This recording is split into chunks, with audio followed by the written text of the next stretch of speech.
If there's a heaven on earth, then this surely must be it. Welcome to Telluride, Colorado. Once rich with gold, now rich with beauty. Mountains shooting straight from the canyon. Never-ending sunshine. And somehow, when no one's looking, 2-foot snowstorms turn this town into one of the nation's best ski resorts.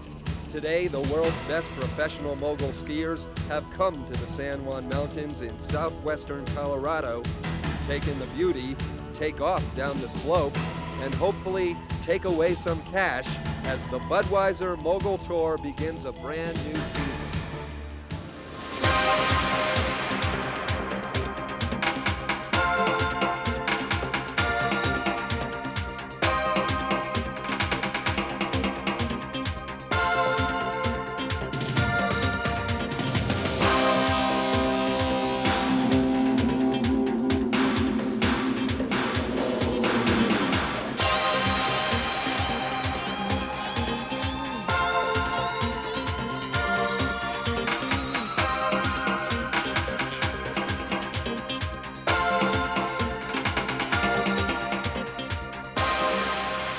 Beautiful blue sky, snow-covered mountains, Telluride, Colorado, as it always is. Hello everyone, I'm Tim Singer. Welcome to ESPN's coverage of the premiere of the Bud Mogul Tour. Joining me for the coverage, as he will throughout the season, is former U.S. freestyle ski team coach, now the director of freestyle at Steamboat Springs, Colorado, Park Smalley. Park, we enter 1992 in the most exciting year ever in mogul skiing.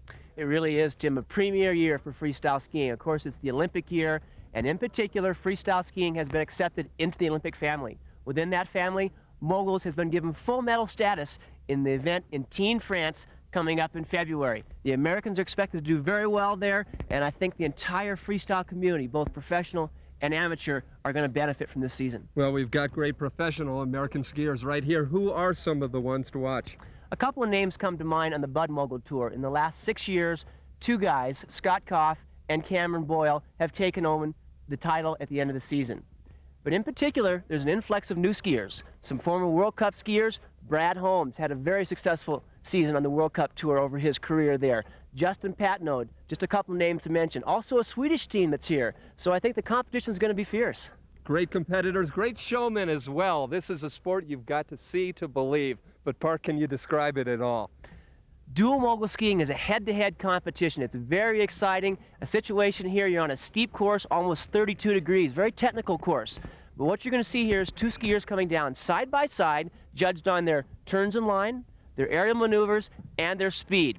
Kind of think of it as a 50-yard dash. Where the adrenaline gets going, it should be a great blowout. Well, that adrenaline's getting set at the top with the early competitors, so get set for the world's best professional mogul skiers. The plunge, one of the most difficult courses we'll see on tour all year.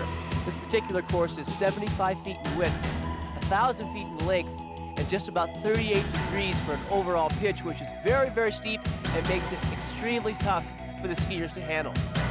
Stay with us, we'll be right back.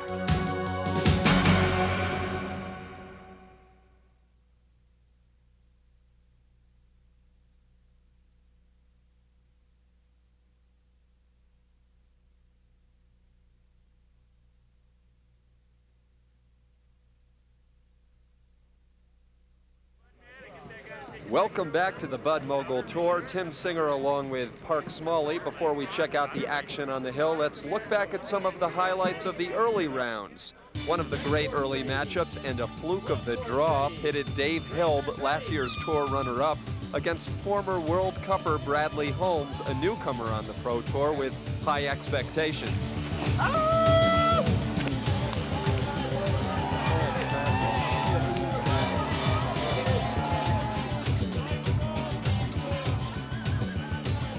Hilb wins the close duel while Holmes goes home to plan next week's strategy. Another skier with high hopes, Sweden's Thomas Christensen, learned his lesson of the Pro Tour, falling to veteran Mike Rawls in the round of 32.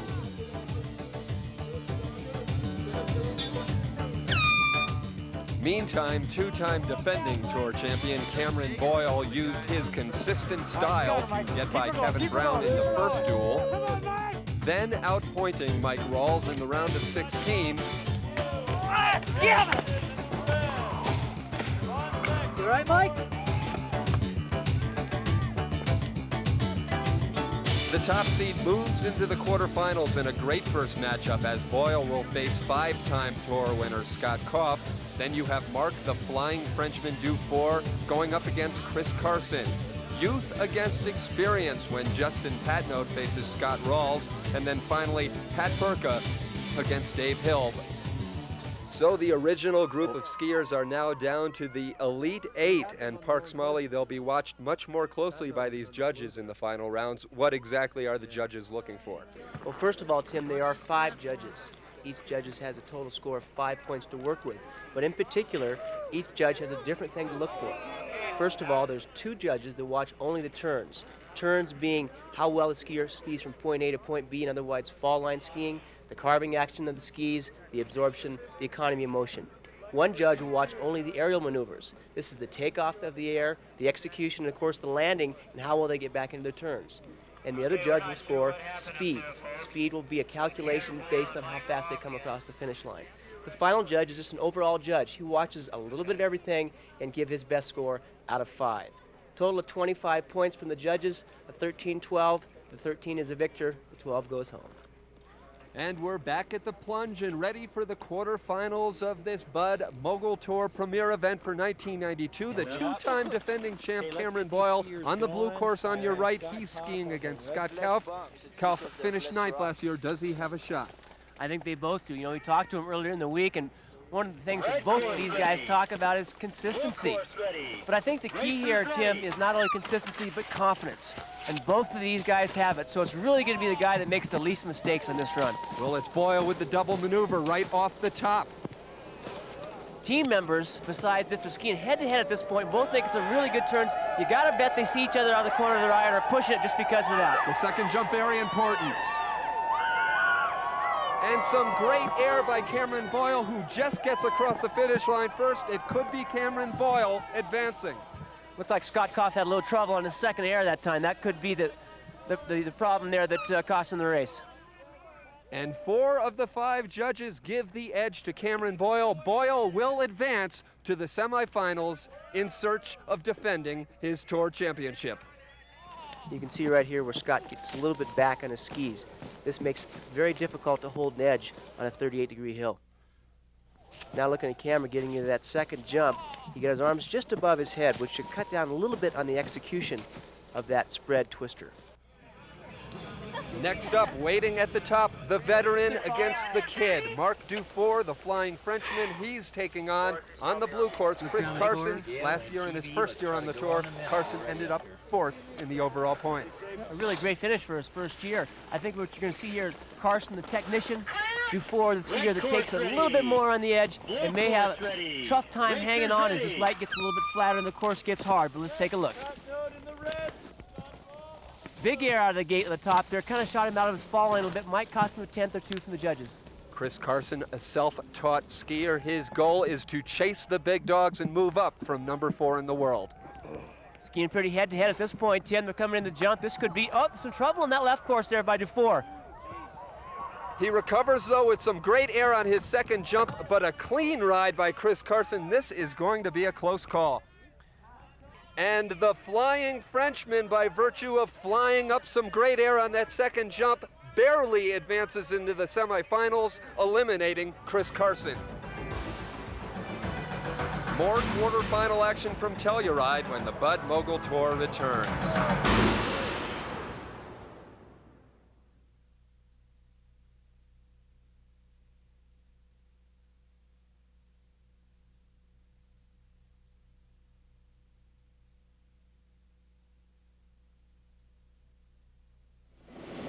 And welcome back to Telluride, Colorado. We've got 2 more great quarterfinal matchups set. Another case of the newcomer versus the veteran. Scott Rawls on the blue course, 32 years old, a great freestyle mogul skier. He's taking on Justin Patnoe, an extreme skier who's new to this tour. He sure is, Tim. The other exciting thing about this is that Justin is a skier to watch. He'll always take it just slightly to the edge, trying to hang on for the entire run, get the big air, and try and impress the judges. Impression right there, Park, with some great air on that spread by Patno, but look for the helicopter at the bottom. Once again, there's Justin taking that's back on his skis, getting the weight back over. You just can't afford to do that on a steep course like this. Look at the technician. Rawls got a great angulated position, which keeps him on his skis throughout the entire run. Well, Rawls is pumped crossing the finish line first. They're both pumped with the high five. You've got a helicopter and you've got a great air spread. This will be a close call. And in a close call, it is Scott Rawls, the 32-year-old skiing veteran, eliminating Justin Patnode and moving on to the semifinals. One of the most interesting things about this young kid, Justin Patnode, is look at how out of control he is right there. He's just riding the backs of his skis, but yet he's able to come back, pull him back underneath him, and finish the run strong. He's an amazing kid. Very much a throwback to the old hot dog days, but not enough on the 1992 Bud Mogul Tour. And Park Smalley, we're now set for our final quarterfinal matchup. Pat Burka on the left course in the red course against Dave Hilb. Hilb finished last year #2 on the tour. He's had some tough matches already in this round. He sure has, and this is Pat's first year on the tour. Although Pat does do some coaching in the off season, so it gives him an opportunity to kind of evaluate his own skiing. I think the big thing here is that Pat's going to have to play his own game and not keep his eyes happening on what's happened with David on the opposite course. Big air off the top. That's a good way to get the judge's eyes right from the very beginning. It's Hilb with the little speed advantage right now. He likes being the underdog, meaning being #2 and not #1 on this tour. And Pat's nickname is Burly. That's because he stands about 5'6", 175 pounds, and he can handle these bumps as well as anybody. And a double daffy by Hilb. Great air as well by Burka as they cross the finish line, the two Colorado skiers. And a look at the score. And once again, just squeaking by is Dave Hilb. The #2 skier will advance to the semifinals in search of his first victory of the 1992 season. It will be the two-time tour defending champ Cameron Boyle against the Flying Frenchman Marc Dufour, and then Scott Rawls, seeded 6th, will take on #2 Dave Hilb. And with a short break in the action, let's take some time out to take a closer look at this beautiful and historic resort town of Telluride, Colorado.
And we're back for the semifinals here at the Bud Mogul Tour of Telluride. Cameron Hollywood Boyle, the two-time defending tour champ, against the Flying Frenchman Marc Dufour. A great matchup.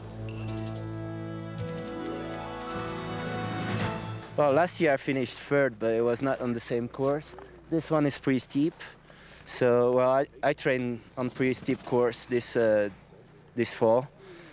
I'm gonna try to do my best. When I'm standing at the top of the run, I think a lot about what my air is, about the line I'm going to be taking, and mostly I think about my air. It's what I'm going to throw, what maneuvers, which way I'm going to be turning when I land, and things like that. That's when I'm like pre-race, you slept the course, and you really try to memorize the course in your head, And then you go to bed at night and you just kind of think about it and get up in the morning and try to put it together. Red course ready. Blue course ready. Racers ready. Oh yeah! Woo! Great air by Cameron. Followed right back by Mark with a nice spread eagle. Some big jumps from both of them off the top, which is the most difficult part of the course. Looking at some great speed as they set themselves up for the second jump. Here comes Cameron out in front, a little bit of small spread eagle. Not a real big jump that time, and Mark comes back. Both of them a little bit out of control in that second jump. Should be an interesting call. Well, it should be a tough call indeed as we await the judges' scores to see who will advance to the championship. And Cameron Hollywood Boyle, who started skiing at the age of 2 because his parents could not find a babysitter, has showed his success and experience once again as he advances over Mark Dufour into the finals. Who will the champ face in the championship? Well, a couple of runners-up. Scott Rawls, who has twice finished number 2 on the tour. He's on the red course against last year's runner-up, Dave Hilb. 2 formidable opponents. Absolutely, and what's happening right now, these guys are in their 4th or 5th round of the day, so it's going to take the guy with the best endurance, the best condition, and once again, Scott Rawls, 32, Dave Hilb, 25, it might go to the younger skier. Red course ready. Blue course ready. Racers ready. And great air right off the top. Scott Rawls had a little trouble there. He's getting backseat somewhat. Just kind of hanging on to his hat. He's back under control right now. Both of them, they're skiing against each other right now. They're not skiing their own course. Well, it's out of control now. Dave Hilb slips, he recovers, but it's Scott Rawls, the veteran, well across the line in front. A good double maneuver at the end, but I've got to give that to Rawls. I think you're absolutely right. Kind of the lesser of two evils at that point. Neither one of them skied very well, but I think that Scott will probably move on into the finals. Well, indeed it is. Scott Rawls, the veteran, advancing into the championship. He'll take on Cameron Hollywood Boyle in the finals. We're just about set, but before we do, Park Smalley takes us on an aerial look at the terrific terrain of Telluride. At every stop on the Bud Mogul Tour, we have the opportunity to ski some of the area's most challenging runs. To kick this one off, Helitrax took us on their very first flight of the season.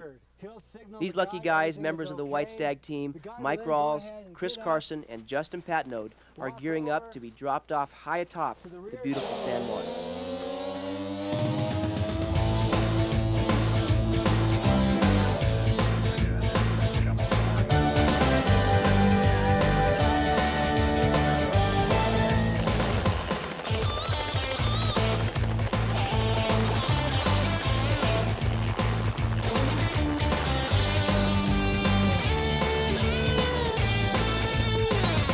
And as if a helicopter ride of 12,000 feet wasn't enough, these extreme junkies are still looking for another 100 yards of vertical.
Welcome back to Telluride, Colorado, and ESPN's coverage of the Bud Mogul Tour. Tim Singer along with Park Smalley. And Park, we've been talking so much about all of the newcomers on this tour, but when it comes down to the championship matchup, we've got 2 fixtures. Absolutely. I think the key word here is consistency. Consistency and experience. And of course, you've got 2 veterans, Cameron Boyle and Scott Rawls skiing off to the finals. And that championship upcoming, we will see who will take the plunge on the plunge. And before that anticipated championship matchup, we've got the Consolation. This for third place, and this featuring Mark the Flying Frenchman Dufour and Dave Hilb, two great skiers gunning for a medal. Clash of the Titans. The consistent, the smooth, Dave Hill, kind of on the edge, Mark Dufour. Should be a good matchup for third and fourth. I'm almost going to have to favor Dave. He's been seen so consistently all week. Oh, Mark is down. He's got some trouble, and he'll be out of the race at this point. Dave will have a smooth glide in to third place finish. So one pole only, just trying to make his way down is Mark Dufour, as Dave Hill will take that second jump upcoming with a nice Daffy. The safe run to the bottom as Dave Hill, last year's #2 skier, ends up in third place in this Telluride event. So Mark Dufour with some trouble. He's a little sadder, Budweiser for the experience here at the Budweiser Pro Mogul Tour.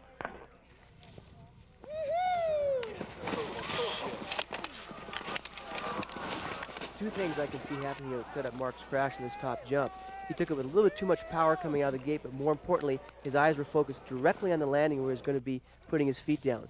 What happens there, it pulls the head and shoulders over the top, creates a top-heavy position, and puts him into a forward tumble or spin out like he did there.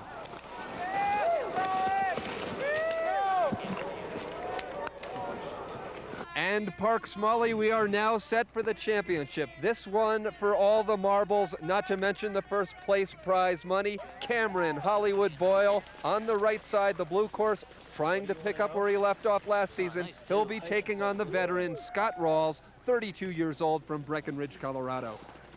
I think Cameron already might have just a slight advantage because his blue course has been more direct today. It's been just a little bit faster, so it'll be up to Scott to really put the hammer down at this point and trying to keep up the pace. You talk about experience. Both these skiers have been skiing for over 24 years. Red course ready. Blue course ready. Racers ready. Great air right off the bat, but a nice move as well by Boyle, who's now a little out of control. Both of them had a trouble spot right now, and Scott Rawls is down. Cameron will cruise to a finish. A bit of an anticlimactic finish as Cameron Boyle just needs to safely get to the bottom. Maybe a move there, the double Daffy, but it is Cameron Boyle, arms raised in victory as he takes the first event of the season. Okay, you have to keep in mind here now that these guys are putting 5 runs of practice and another 7 to get to the finals.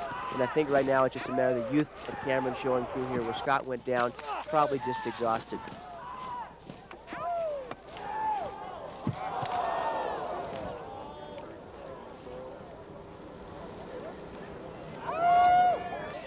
Down the course, Cameron knows he's won, but still goes ahead and pulls off the big double Daffy to finish off a great day. So the results are now official here at Telluride. Cameron Hollywood Boyle takes the victory. He's followed by Scott Rawls and Dave Hilb. And a look at the rest of the front runners. And right now, the man of the hour, Cameron Boyle, is standing by with Park Smalley.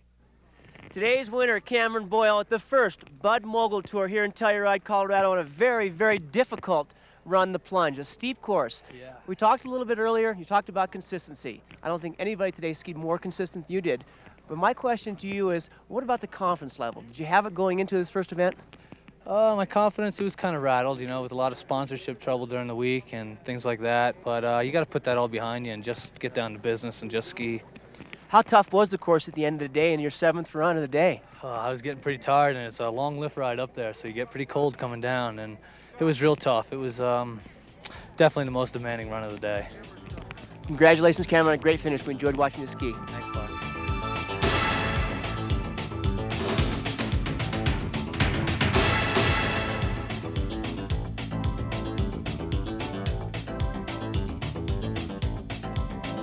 Tim Singer and Park Smalley ski wear provided by White Stag, the official clothing supplier of the Bud Mogul Tour.